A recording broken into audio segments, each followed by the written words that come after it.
আসসালামু আলাইকুম। আজকে আপনাদের নিয়ে আসলাম আমাদের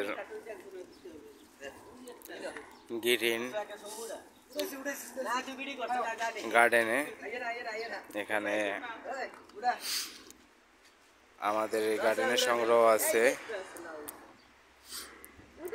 লাউ গাছ, কুমার গাছ এবং বটবডি, টমেটো, বেগুনি হইতে অনেক কিছু।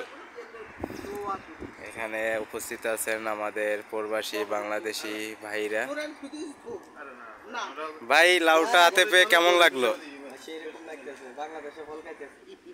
মানে দুবাইতে এসে বাংলাদেশের একদম যে সবজিটা হাতে নিয়ে খুব ভালো লাগতেছে, তাই না?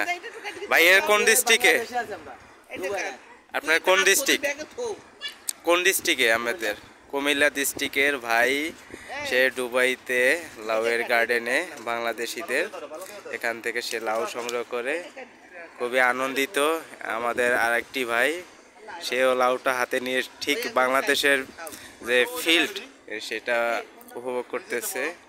এখানে আপনাদের দেখাচ্ছি কত সুন্দর একদম যে ছাদে এর যে ছোট গার্ডেনগুলো, এই যে লাউগুলো এইভাবে হয়ে আছে প্রচণ্ড গরমের মধ্যেও। আলহামদুলিল্লাহ, মানুষের চেষ্টা করলে সব জায়গায় সব কিছু হতে পারে। এই যেটা আমার একটা মামা, সে একটা লাউ এখনই কেটে নিল, দুইটা লাউ কেটে নিল, তাজা টাটকা। আমাদের ভিডিওটা কেমন লাগলো অবশ্যই লাইক, শেয়ার, কমেন্ট করেন এবং আমাদের চ্যানেল যারা কমেন্ট করেনি তারা কমেন্ট করবেন।